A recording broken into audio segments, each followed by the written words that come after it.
Oi, Nora, muito bom dia. E aí, gente, chegando, né? Só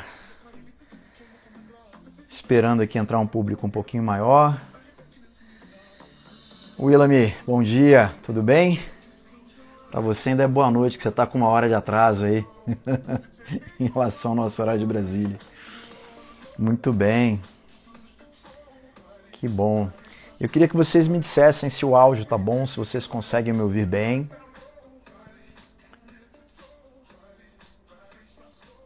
Esse feedback para mim é importante no início para que eu faça algum ajuste necessário e a gente comece ali sem muitas interrupções técnicas.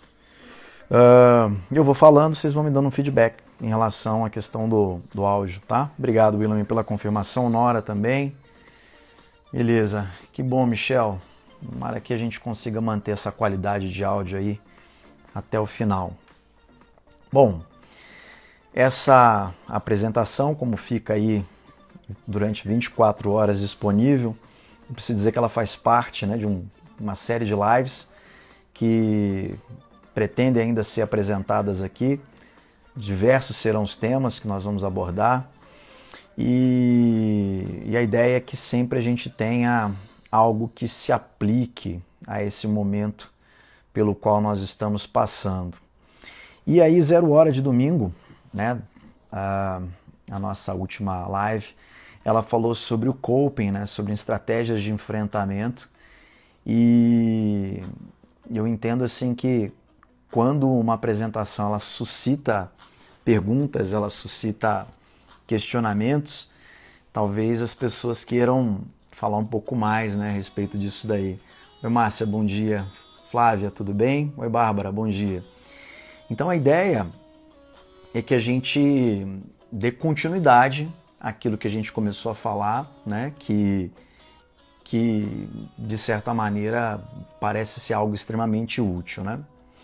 Mas eu pensei muito assim a respeito do que, na verdade, abordar, até pelo formato, né? A gente fica um pouco aqui limitado em relação a alguns recursos didáticos, porque quando a gente ministra com algum suporte de plataforma um pouco mais ampla, a gente consegue projetar numa tela maior, né, algum conteúdo, algum esquema que facilite isso daí. E como eu sou um cara avesso assim às impressões, né, até tentei imprimir um esquema para vocês aqui agora, que eu iria mostrar aqui na frente da tela, mas a impressora tá de birra lá. Provavelmente que ela não é muito utilizada, né? E isso aí talvez esteja sendo aí alguma das, né, talvez um dos problemas técnicos aí que a gente tem por não usar equipamentos. Ou até mesmo um problema de conhecimento também, né? Mas vamos lá. Então, a ideia, né, toda vez que a gente fala de coping, só trazendo um pouco do que a gente mencionou aqui na nossa última apresentação para a gente contextualizar, né, é que a gente tem isso como uma lida, como uma forma da gente reagir a uma situação de estresse. Então isso geralmente é o coping. E essa reação, ela não necessariamente é uma reação que conduz à adaptação. Tá? Ela por vezes é, por vezes ela não é. Então, quando a gente tem uma discrepância entre demandas físicas ou psicológicas de uma situação e os recursos que nós possuímos dentro dos nossos sistemas biológicos, psicológicos, sociais, nós estamos diante de uma situação estressora, diante de uma situação que ela elicia, mobiliza estresse em nós. Esse é o ponto. Oi, Luana. Abimael, tudo bem? Bom dia. E Cristina, bom dia. Então, esse é o ponto que eu acho de partida para a gente, né? É o estresse, é um momento, é uma situação pela qual nós estejamos passando e essa situação de alguma maneira trazendo para a gente ali essa necessidade de nós ativarmos alguns recursos, né? Podemos ter algumas reações emocionais e elas podem ser desde reações paralisantes até reações que envolvam um excesso comportamental. E aí esse é o ponto, assim. Bom, e aí a gente dividiu né, só trazendo aqui um pouco, bem resumidamente, o que a gente falou da outra vez, que foi a divisão, né, que os autores fazem, principalmente Lazarus e Folkman, sobre os tipos, né, os dois tipos de enfrentamento, ou das estratégias de enfrentamento. Então existiria o enfrentamento focado na emoção, e nós falamos sobre isso, né? O que é o enfrentamento focado na emoção? É quando nós temos alguma coisa que esteja relacionado com um aspecto mais do sentimento mesmo, de algo advindo ali como uma resposta emocional, né? Diante da situação. Então nós citamos aqui exemplos como o comer mais diante de situações estressoras. Volto a dizer, a estratégia de enfrentamento, né, o coping, não necessariamente ele é alguma coisa adaptativa, ele simplesmente acontece. E aí a gente precisa considerar. Adriele, oi, Vânia, você está aí também? Que bom. Então, a gente, na verdade, pode ter alguns desses comportamentos, algumas dessas reações que não sejam necessariamente adaptativas ou interessantes para a gente. E aí, nesse sentido, quando a gente começa a pensar nesse comer mais, como o exemplo que foi trazido, a gente pensa em alguma coisa que traz conforto num determinado momento, do ponto de vista emocional, mas não necessariamente vai resolver a situação ou vai conseguir manter o indivíduo longe desse sentimento, desse desgaste, vamos dizer assim, emocional que está sendo produzido pela situação problema. Pois bem, e aí nós falamos também de uma situação, né, ou de estratégias de enfrentamento que envolviam o foco no problema. E aí a gente já está falando de uma estratégia que, de certa maneira, ela tem, inclusive diante da crítica de diversos autores, né, ela tem geralmente uma vantagem até em relação ao coping, ou à estratégia focada na emoção. Né? E aí a gente deu, né, o exemplo da solução efetiva de problemas, né, no sentido de que se uma pessoa tem uma situação que esteja de acordo ali sob controle dela, né, ela age para ela poder lidar com a situação. Então, ela experimenta ansiedade, por exemplo, diante dessa situação.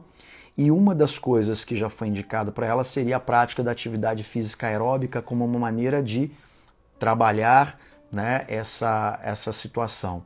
Então, ela pratica aquilo, né? Não necessariamente ela vai resolver o agente estressor, mas ela diminui de alguma maneira, né, consideravelmente aquilo que ela tá fazendo lá.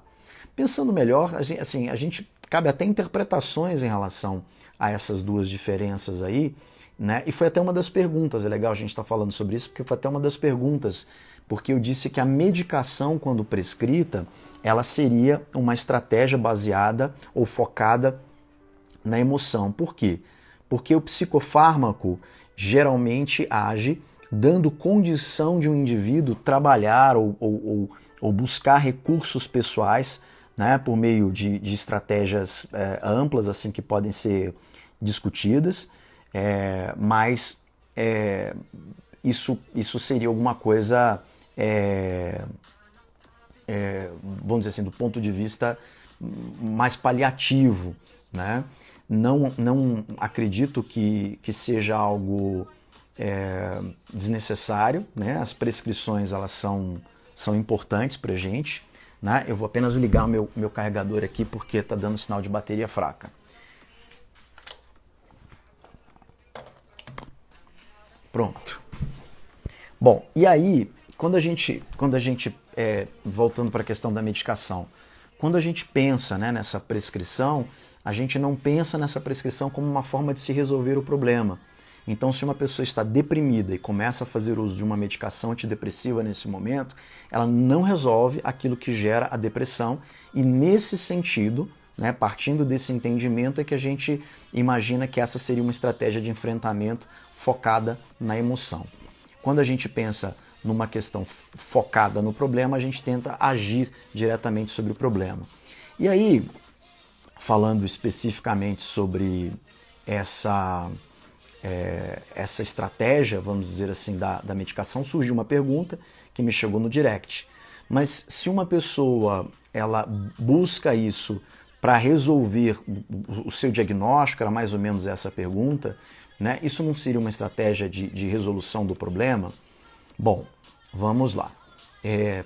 Toda vez que a gente fala nesse tipo de doença, né, que é a doença mental, a gente fala de um padrão de doenças que são específicas, né? Elas não têm um agente patógeno, não existe um vírus, como no caso da Covid-19, não existe, né, uma bactéria, não existe um agente orgânico, vamos dizer assim. Não necessariamente existe uma modificação de estrutura tecidual ou de sistema. A gente tem uma situação que ela é muito no nível comportamental, e se a gente for atuar no nível talvez neuroquímico, a gente vai verificar certamente algumas alterações na forma como o nosso sistema nervoso central ele se comunica, ou ele toca todo o funcionamento do nosso corpo por meio dessa comunicação que se dá entre neurônios, né, nessa fenda sináptica, por meio ali desses neurotransmissores, né, serotonina, dopamina, noradrenalina, enfim. E aí quando a gente pensa nessa situação da medicação, ela não resolve a questão do agente estressor.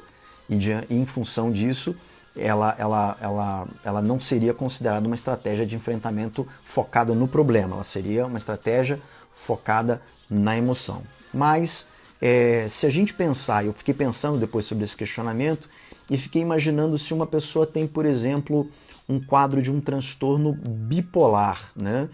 Bom, talvez aqueles que não tenham assim uma familiaridade com o termo, né, devem se lembrar de um filme chamado Mr. Jones, em que o Richard Gere interpreta uma personagem que tem esse diagnóstico. É bem interessante porque mostra claramente os altos e baixos daquilo que é a mania e o quadro depressivo. O pico, né, da mania e o vale depressivo de uma pessoa que tem esse transtorno bipolar. Esse filme, Mr. Jones, ele mostra claramente esses dois momentos, né? De excitação, de euforia no momento da mania, de gastos exorbitantes financeiros, que é uma coisa muito comum das pessoas fazerem, uma hipersexualidade, uma ativação, né? E no momento da depressão a pessoa se coloca prostrada, sem energia para enfrentar a situação. Pois bem, quando essa pessoa com esse diagnóstico ela resolve procurar ajuda psiquiátrica, provavelmente, aí é uma questão de interpretação, essa prescrição ela seria fundamental. Eu não conheço quadros, principalmente desses quadros clássicos de transtorno bipolar, que tenha trazido resultado apenas com o processo psicoterapêutico. A gente precisa, de fato, combinar essas duas áreas, a psicofarmacoterapia, né, ou seja, a prescrição do psiquiatra, da medicação, com a parte de psicoterapia. Então é importante a gente pensar nesse sentido, e aí seria uma estratégia de enfrentamento talvez focada no problema. Mas são algumas discussões teóricas, eu acho interessante, só para a gente talvez revelar assim, algum entendimento a respeito disso daí. Mas vamos lá, né? O que eu tinha selecionado aqui para vocês hoje? Eu falei muito assim de que algumas estratégias elas não são necessariamente estratégias que resolvam alguma questão, ou que deem conta na emoção quando se trata de estratégia focada na emoção. Nesse sentido, a gente precisaria pensar em algumas das estratégias, principalmente se nós considerarmos a necessidade premente, às vezes, de buscarmos realmente orientações ou propostas mais efetivas. Quando uma pessoa vem aos nossos consultórios, nós, digo, profissionais da área de saúde mental, essa pessoa vem em busca exatamente do quê? De alguma orientação objetiva ou de algumas técnicas objetivas que tirem essa pessoa de um quadro difícil pelo qual ela está passando. Né? E em vários momentos nós trabalhamos exatamente com isso, com a ativação de estratégias de enfrentamento para que a pessoa lide com uma situação de estresse, para que a pessoa lide com uma situação de adaptação a uma novidade, a descoberta de uma doença grave, como esclerose múltipla, por exemplo, um câncer. Tudo isso gera, né, uma necessidade de adaptação e, nesse sentido, a gente precisaria mesmo, né, considerar uma mudança aí em relação à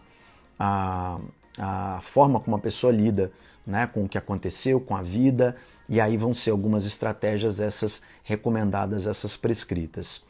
Bom, a gente já percebeu, eu acho que pelo menos vocês já tiveram esse entendimento na última live, que quando a gente fala de estratégias de enfrentamento focadas na emoção, a gente está falando de estratégias cognitivas.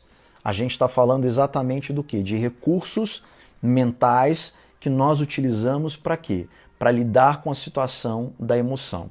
Então são técnicas muitas vezes distrativas, né? Eu falava para vocês, por exemplo, da técnica de distração, né? Ou da parada de pensamento em que a pessoa, né, bate palmas, tal como a técnica é proposta lá atrás, década de 70 ainda, e aí isso de alguma maneira começa a funcionar como uma sinalização para a pessoa parar e realmente começar a trabalhar muito mais o lado racional do que o lado emocional. Então essa é uma estratégia cognitiva, ela não resolve necessariamente o problema, mas ela cria uma condição de a pessoa lidar com aquilo que não está hoje sob o controle dela, solucionar ou resolver a situação. Então, pensamentos acelerados, pensamentos completamente perdidos, a pessoa vem nessa linha, né? Uma proposta também seriam as técnicas, né, de meditação, como nós falamos, né, o mindfulness que tem sido explorado tanto hoje, assim, eu pelo menos nunca vi tanto assim algo que tenha caído nas graças assim de profissionais de especialidades diversas. E na área de saúde não seria diferente. Então, médicos e psicólogos principalmente, mas outros especialistas falam muito hoje em mindfulness. Então, fisioterapeutas, educadores físicos, nutricionistas, enfim, vários profissionais da área de saúde trabalham com essa perspectiva de que essa é uma técnica muito bem fundamentada, embasada cientificamente para se propor a agir. Mas é uma estratégia cognitiva. Você não resolve aquilo que gera o estresse, não resolve aquilo que gera efetivamente o quadro pelo qual você está passando. Você gera uma condição mental para suavizar, para lidar melhor com aquela situação. E claro, né, tem alguns reflexos disso daí, vale a pena a gente falar. Rejane, Rodrigo, bom dia. Lamartine, bom dia. Viviane, bom dia. Então, o que eu vejo aí? Eu vejo a necessidade da gente começar a pensar que se existe a estratégia cognitiva e ela é aquela estratégia focada na emoção, nós temos também uma estratégia comportamental que é aquela estratégia focada no problema. Então, toda vez que a gente pensa no problema, estratégia focada no problema, a gente está falando de uma estratégia comportamental. Geralmente, para algumas das situações nas quais a gente precise, né, tenha algum controle e a gente precisa intervir de uma maneira mais efetiva. Flávia está dizendo, eu acredito na meditação como estratégia de enfrentamento focado no problema. Flávia, eu queria que você detalhasse isso um pouquinho a mais para a gente entender. Tá? Aí você está dizendo, se considerar a meditação no seu contexto de origem, eu não entendi, mas se você puder falar um pouco mais sobre isso, eu vou continuando aqui, você vai elaborando melhor, constrói o seu texto, manda aí para eu entender essa sua linha de reflexão. Mas eu estou achando ótimo, porque tem que ter mesmo essa reflexão até para que a gente possa se utilizar de uma forma prática de tudo isso que a gente está conversando aqui.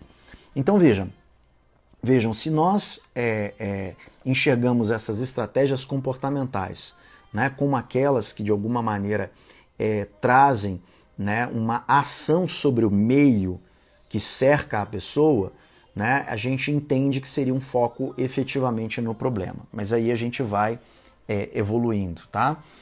Muito bem.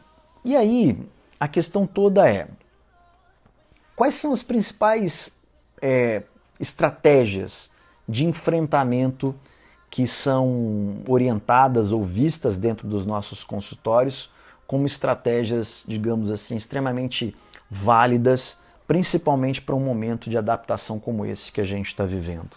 Né? Não preciso descrever esse momento novamente, todos nós mais ou menos estamos sendo impactados pela pandemia e por tudo aquilo que se busca em termos de contingenciamento para a gente evitar uma propagação acelerada do vírus. E diante desse cenário, né, a gente precisa realmente de contar com estratégias de enfrentamento. Né? Mas eu resolvi trazer para vocês algumas das estratégias que talvez sejam assim, as mais frequentes dentro de uma perspectiva de quem atua em consultório nessa área, né, de saúde mental.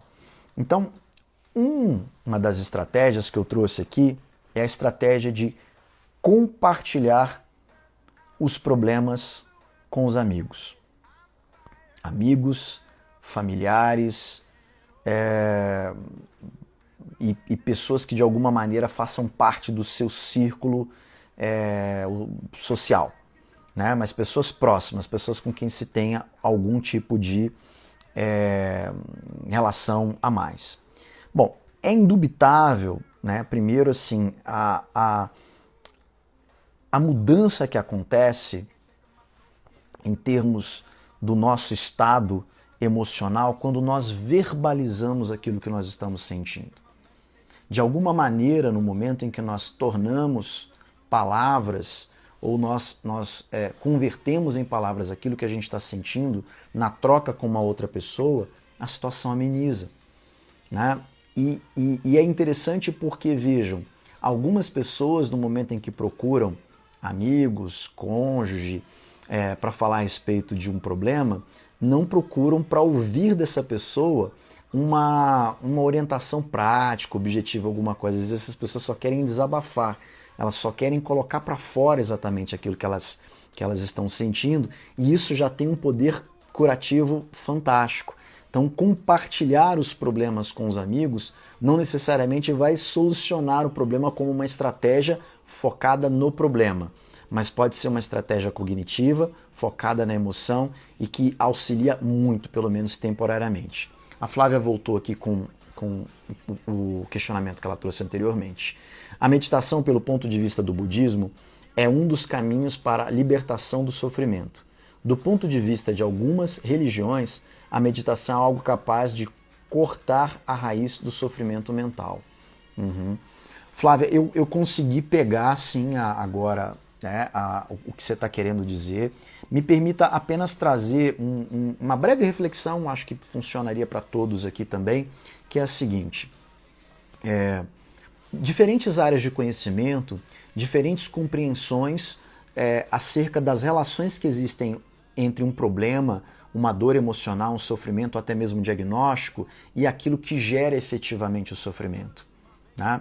Se nós perguntarmos, provavelmente, a um fisiologista, né, como ele entende ou onde estaria a origem, por exemplo, de um transtorno mental, provavelmente ele diria que está em algum desequilíbrio neuroquímico. Ele partiria dessa compreensão se ele tivesse uma formação apenas a partir da fisiologia. Dentro dessa perspectiva, ele explicaria assim.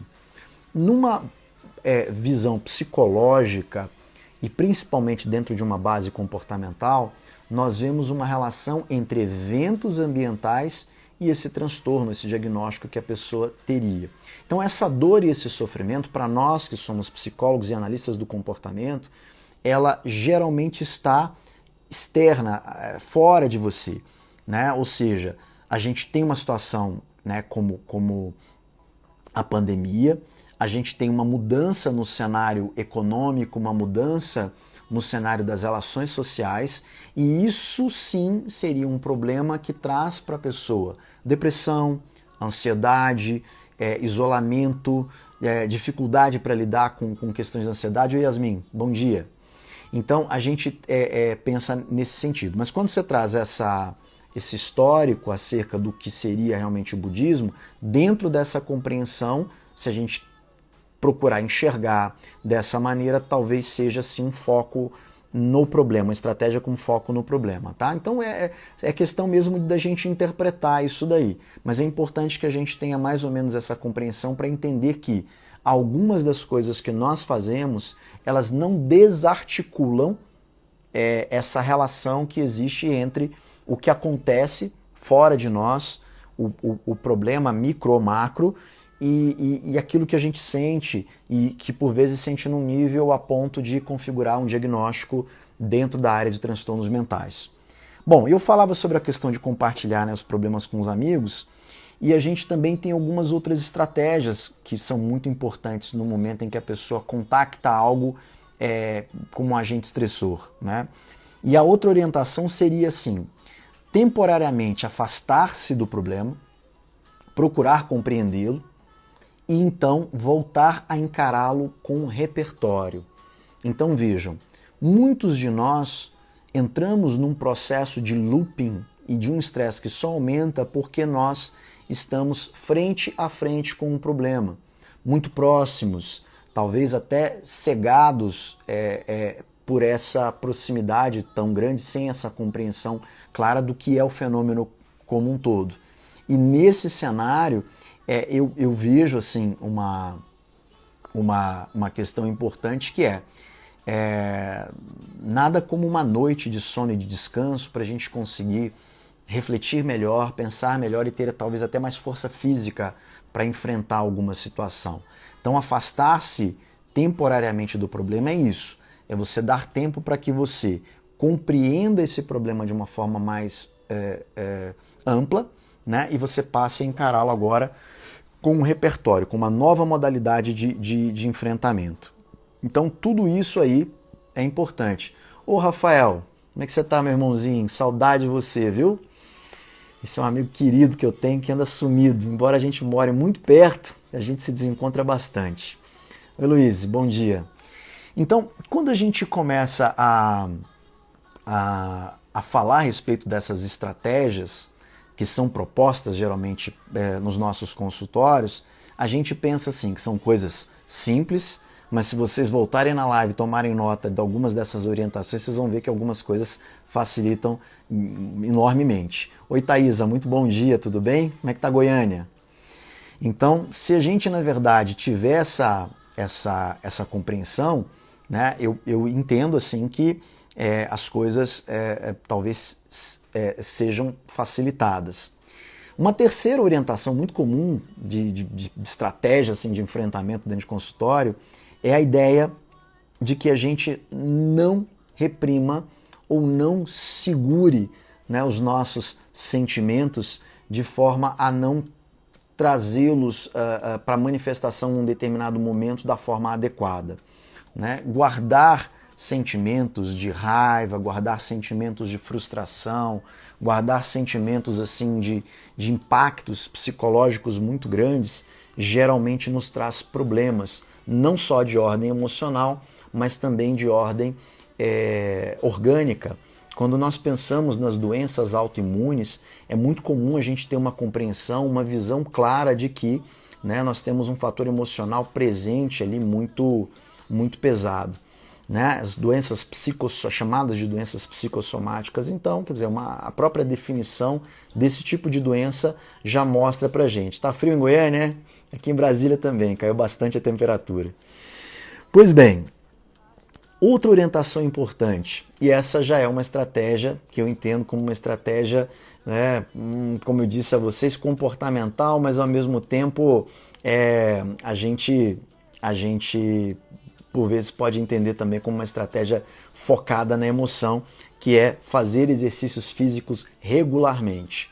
Essa é quase que Vic Vaporub, né? Para aqueles que passaram por aquela fase que Vic Vaporub tratava a gripe, né? Mas também servia para picada de inseto, vão entender exatamente essa ideia de uma prescrição no estilo Vic Vaporub, ou seja, atividade física regular, né, se nós observarmos as recomendações de um cardiologista, de um neurologista, de um psicólogo, de um nutrólogo, de um nutricionista, enfim, independente da especialidade, a gente vai perceber que existe sempre essa visão de que isso é uma prescrição muito importante para a gente, é uma estratégia de enfrentamento muito importante.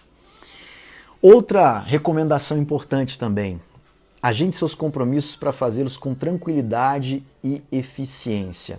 Isso aqui entra, gente, dentro daquela técnica de gerenciamento do tempo, né? Agendar os compromissos para que a gente faça-os ou cumpra-os com tranquilidade, com eficiência, significa nós fazermos o quê? Realmente assim, uma intervenção no nível comportamental, é o gerenciamento do tempo, né? Então isso tende a resolver efetivamente problemas, é daquelas técnicas comportamentais. Michel está dizendo aqui que deu uma boa caminhada de 15 quilômetros ouvindo jazz. Cara, atividade física aeróbica é importantíssima, né? Eu lesionei jogando squash pouco antes dessa pandemia meu joelho e deveria, na verdade, ter feito 2 semanas atrás ali uma ressonância magnética, mas já está agendada para a próxima semana para eu cuidar desse joelhinho aqui e voltar exatamente a fazer essas coisas. Eu consigo andar, mas ainda tenho uma certa dificuldade para descer escadas, enfim, alguma coisa.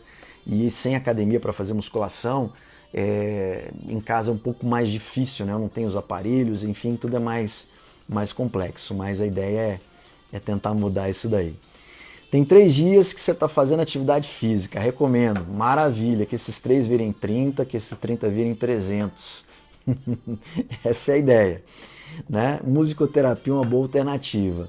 Então, Michel, eu acho fantástico, né? Assim, o poder que as artes como um todo têm, né?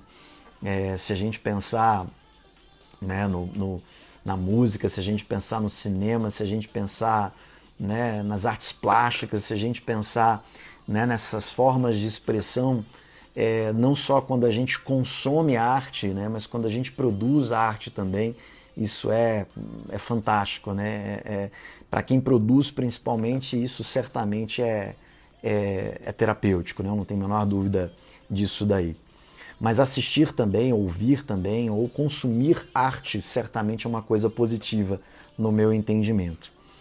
Pois bem, uma 6ª recomendação que eu traria seria fazer algo pelo próximo, sentir-se útil. Essa também é uma daquelas estratégias de enfrentamento fantásticas que a gente tem. E como nós nos esquecemos, principalmente quando vivemos problemas, de fazer pelo próximo. É como se a gente ativasse, né, algo que envolve um senso de sobrevivência e por vezes nós nos cegamos para algumas das coisas que nós deveríamos fazer, inclusive, para enxergar a resposta, para enxergar, na verdade, uma maneira de lidar com o problema, seja por meio de uma estratégia cognitiva, seja por meio de uma estratégia comportamental, né? E aí a gente está falando de fazer algo pelo próximo, né? Isso gera um sentimento de utilidade, isso trabalha a ativação de centros de gratificação, principalmente quando a gente percebe uma mudança no outro, colhe um olhar de ternura, colhe um agradecimento, né, verbal. Então tudo isso é muito importante. Uma 7ª recomendação: saiba identificar realmente as prioridades de enfrentamento.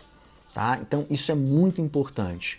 Quando a gente está passando por muita dificuldade na vida da gente, a gente não sabe enxergar ou descrever aquilo que realmente é uma prioridade. Então um exercício importante é a gente fazer um brainstorming, jogar tudo isso numa folha de papel sem muito tempo para reflexão.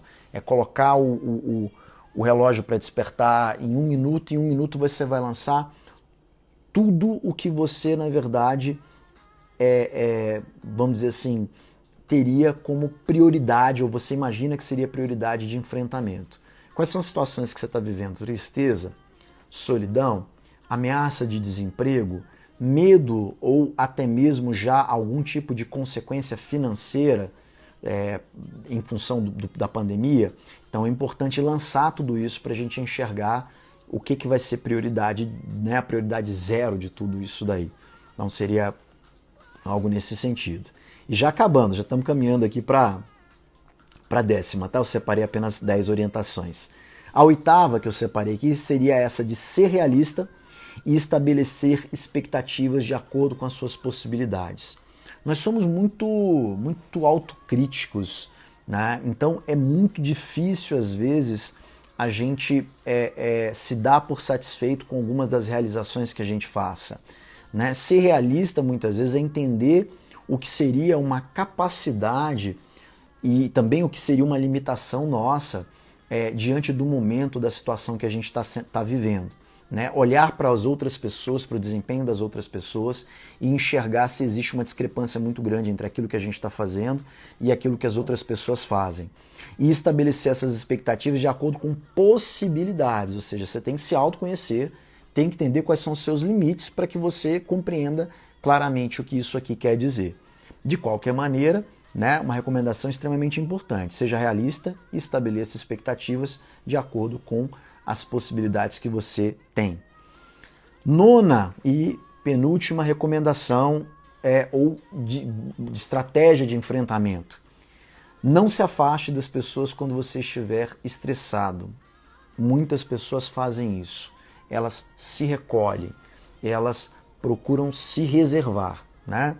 Entendam, ainda que seja por algum momento, sabe, essa ajuda, essa recomendação, essa orientação, esse suporte do outro pode ter um efeito cognitivo ou comportamental ou ambos na sua vida, né? Porque tem pessoas que buscam dar realmente solução para algumas coisas, mas elas só vão dar solução para aquele problema que é seu somente se a gente estiver comunicando claramente, porque as pessoas não descobrem, né? Esse é um dos problemas muito comuns dentro das relações conjugais. Homens e mulheres muitas vezes têm dificuldade exatamente com alguns padrões que são mais comuns. Mulheres, por exemplo, não são, na sua grande maioria, tá? Não existe uma verdade absoluta sobre isso, eu nem quero também entrar em sexismos aí, mas é só para a gente entender que quando nós observamos, e há vários relatos da literatura sobre isso, que mulheres tendem a ser mais subjetivas. Então, quando elas procuram o companheiro para uma conversa, isso dentro, claro, de uma relação heterossexual, é disso que eu estou falando, a gente percebe que elas procuram, às vezes, para falar, para desabafar. Elas não querem necessariamente uma solução objetiva para o problema. Então, falar a respeito de uma dificuldade de relacionamento que elas tenham com a chefia no ambiente de trabalho, muitas vezes é uma forma dela desabafar, colocar para fora aquilo que ela está sentindo.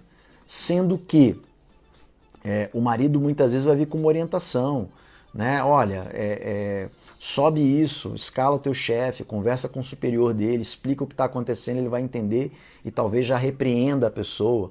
Então, de fato, a gente precisa entender. A Vânia está dizendo, concordo, a comunicação precisa ser clara, pois aí já é meio caminho andado. Pois é, exatamente isso, né? A gente precisa ter essa clareza. Só que em alguns momentos o que se espera, algumas pessoas esperam, é apenas essa estratégia cognitiva, né? De se sentirem ouvidas, de poderem compartilhar ou dividir os problemas, como foi a primeira estratégia que eu trouxe. Mas em alguns casos, né, quando se trata, por exemplo, de um problema financeiro, a esposa estourou o limite do cartão, está com um salário atrasado e naquele momento ela está angustiada com aquilo porque ela não é uma boa devedora, ela se incomoda com o fato de estar devendo e ela conversa aquilo com o marido e ele prontamente faz uma TED para a conta dela, dentro de uma relação, claro, de transparência, de comunhão, ainda que parcial, de bens, né? E aquilo resolve. Efetivamente, o que estava tirando o sono, efetivamente, o que estava produzindo o estresse, foi resolvido. A dívida está sanada, né? Então esse é um exemplo, né, para a gente entender isso.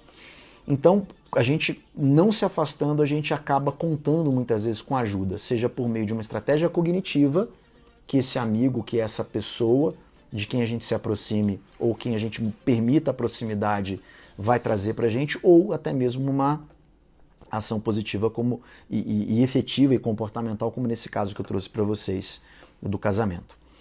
Bom, não rumine ou não ruminar, né, os sentimentos negativos, tá? Procure substituí-los por sentimentos prazerosos.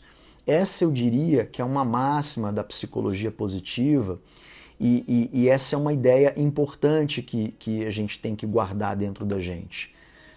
Existe uma ideia de que nós guardemos e que geralmente nós guardamos mais os aspectos negativos, os acontecimentos, experiências negativas e ruins nas nossas lembranças, nas nossas memórias, tá?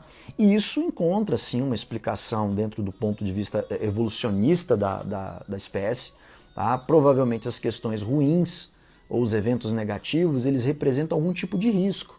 Alguns representam até risco prático, material, até que coloca em risco a vida.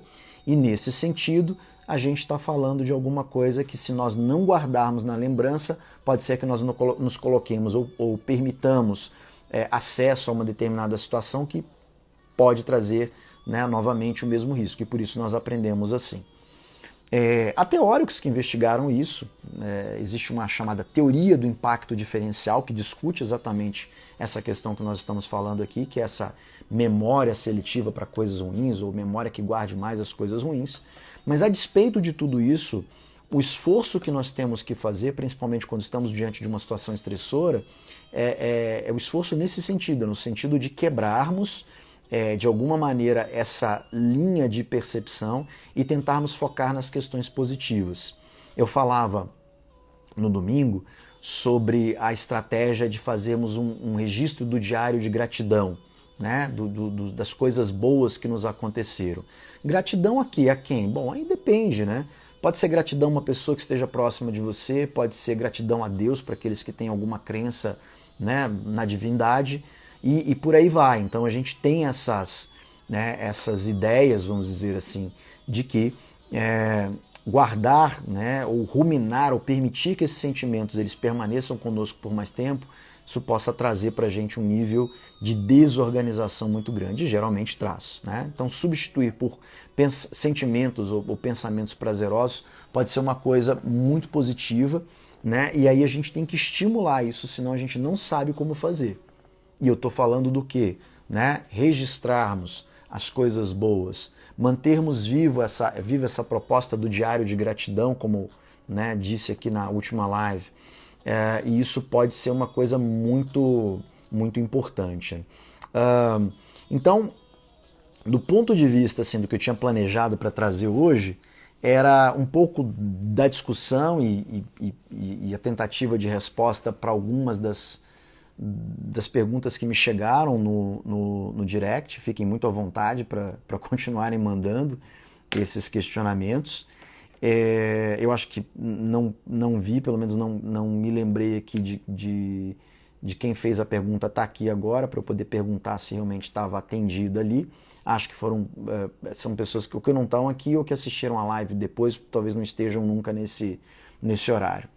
Pois bem, então essas eram as 10 recomendações ou 10 estratégias de enfrentamento que eu gostaria de dividir com vocês como estratégias muito frequentemente propostas por nós. Eu não quero fazer uma receita de bolo, nem uma live de autoajuda, não é essa a proposta. Eu só estou dizendo que quando a gente pensa em estratégias, a estratégia de um pode ser a estratégia do outro, né? Porque somos membros de uma mesma espécie humana, né? E nós aqui, nesse caso, inclusive pertencentes ao mesmo grupo cultural, ao mesmo contexto sociocultural. E diante disso a gente tem muito mais similaridade, né, do que, por exemplo, se nos compararmos a um sérvio, a um chinês, enfim. Né? Então seria importante a gente pensar que a estratégia que se aplica a um pode se aplicar ao outro. Cristina está falando que diário de gratidão já começou e tem sido maravilhoso para ela. Eu posso até, Cristina, trazer algumas dessas nas próximas lives, algumas dessas recomendações, algumas dessas orientações de práticas, né, que nós solicitamos aos nossos pacientes em consultório dentro do seu processo de transformação e mudança. E é legal a gente compartilhar isso aí, pode ser uma coisa nesse sentido. Michel, Ho'oponopono. Michel, eu não sei o que é Ho'oponopono, me desculpe aí, eu não explica o que é, né? Posso até pesquisar aqui também, mas eu não tenho uma opinião, não tenho uma visão porque eu não conheço. Mas é importante a gente considerar exatamente algumas dessas estratégias, porque por mais básicas que elas pareçam, elas se referem a questões práticas que nós podemos aplicar no dia a dia para que a nossa vida seja um pouco melhor. Eu abro aí, agora a gente entrou ali naqueles 10 minutinhos finais, né, para algum questionamento, algum comentário, alguma observação, qualquer coisa que queiram comentar claro, a respeito daquilo que a gente está discutindo aqui. E se alguém quiser entrar, como eu fiz na última live também, se alguém quiser participar aparecendo aqui também, é só me dizer, né? Eu faço o convite aqui, você entra e aí você participa perguntando, contribuindo de alguma forma, trazendo uma consideração. Não vale o Michel, porque o Michel já participou da última vez, senão daqui a pouco vai ficar sempre o jogo de empurra-empurra para ele, né? O que vocês me dizem? Tem alguma questão que a gente possa discutir aqui? Ao vivo e em cores?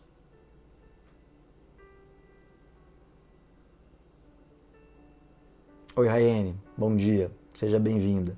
A gente já está encerrando a live, mas que bom que você tenha chegado. Talvez alguma coisa que ainda seja questionada aí a respeito do tema pode ser interessante. Rafael está dizendo sobre a 9, seu exemplo, quando saber, quando apenas ouvir ou poder agir. Pô, Rafael, isso é fantástico, né? Você está perguntando isso daí, porque se tem uma coisa, como eu disse, que traz dificuldade para os cônjuges, é exatamente isso, né? É o quanto muitas vezes a gente mora com uma pessoa, divide a cama, o corpo e finanças com essa pessoa, mas a gente não divide às vezes aquilo que é tão importante, né? Que é como a gente gosta ali de ser tratado, como a gente imagina, enfim. Eu penso que o diálogo é uma coisa muito importante, né? Então essa pergunta clara e objetiva. Você está me contando isso agora, como é que eu posso te ajudar? Porque se essa pessoa disser, não, olha, eu só queria desabafar, eu queria apenas comentar isso com você. Tá bom, você dá um abraço e a conversa talvez se encerre por ali, ao menos nesse assunto. Mas se essa pessoa diz, olha, eu não estou conseguindo entender essa situação, eu queria uma outra visão acerca do que está acontecendo, ou eu queria que você me ajudasse nesse aspecto, né? Então facilita bastante. É claro que nem sempre a outra pessoa, mesmo que inquirida, ela vai saber responder isso. E aí vale a pena a gente, de alguma maneira, tentar facilitar se essa pessoa tem essa dificuldade. Mas eu acho que perguntar isso, como é que eu posso te ajudar? Diante disso que você está falando. Eu estou ouvindo atentamente o que você está me dizendo, eu sinto que você está mobilizado com isso que está ocorrendo, mas como é que eu posso te ajudar? Então essa pergunta franca, assim, eu acho que ela pode ser bem interessante. A Viviane está dizendo, quando a gente até sabe qual é a solução do problema, mas não consegue agir, qual seria a estratégia? Muito bem, seria bom você dar o exemplo claro, né? Porque isso ainda, por mais que você esteja tentando fazer ali trazer uma questão específica, né? Esteja tentando especificar, você ainda está trazendo uma questão genérica. Saber sobre alguma coisa não é saber como fazer alguma coisa, né? São coisas distintas. Alguns teóricos que discutem isso, William Baum, numa das suas obras ali, Compreender o Behaviorismo, trata a respeito disso, né? É o saber declarativo e o saber operativo. O que é isso, né? Eu sei sobre andar de bicicleta, eu posso saber que para andar de bicicleta nós temos que pedalar e manter o equilíbrio, mas eu posso não saber como fazer isso. Eu posso não ter aprendido a andar de bicicleta e, nesse sentido, eu sei sobre andar de bicicleta, mas eu não sei como andar de bicicleta.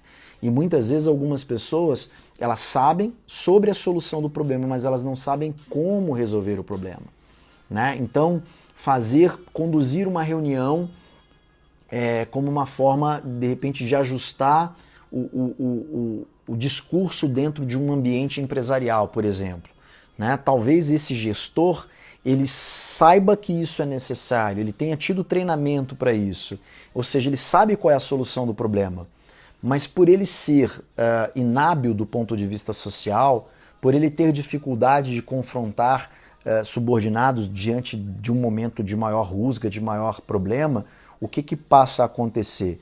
Ele se reserva, ele não consegue conduzir essa reunião.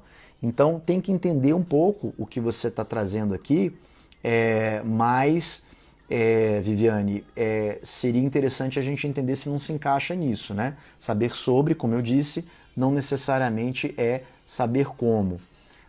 O Michel trouxe aqui uma contribuição. O Ho Oponopono é uma prática que dos havaianos que visa, né, deve ser isso, reconciliação, perdão, tipo higiene mental. Olha, eu não conhecia, para mim é um aprendizado, o que eu disse na live passada, você sempre traz um ensinamento novo toda vez que nós conversamos, né? Então é uma proposta muito importante, né, quando a gente fala em perdão. Aliás, a gente pode fazer uma live só sobre isso, só sobre perdão, já dá bastante assunto. Né? Oi Guilherme, bom dia. Né? A Vânia está falando que firmar alguns acordos com a outra pessoa sobre essas conversas pode ajudar, sobre o que o Rafa estava questionando. Pois é exatamente isso, né? Essa busca, né, por meio da comunicação de firmar realmente alguns acordos. Né? O que você espera a maior parte das vezes? Você espera ajuda ou você espera apenas ser ouvido, ser ouvida? Né? Por aí vai. Acho que é um pouco nessa linha aí. Pois é, gente, legal, assim, eu acho que quando a gente mergulha um pouco nessas situações mais práticas, parece que surge muito, assim, de conteúdo de cada um de nós e, claro, a experiência de cada um, ela é única, ela é rica e ela vai ensinando bastante. Então, para mim é sempre uma oportunidade, eu aprendo com algumas das perguntas, das colocações que são feitas. Acredito que a gente esteja sempre nessa condição assim de eternos aprendizes, e isso é importante porque o mundo que nos cerca ele é mutável, né? Ninguém imaginava que nós fôssemos estar vivendo tamanho contingenciamento que nós estamos vivendo.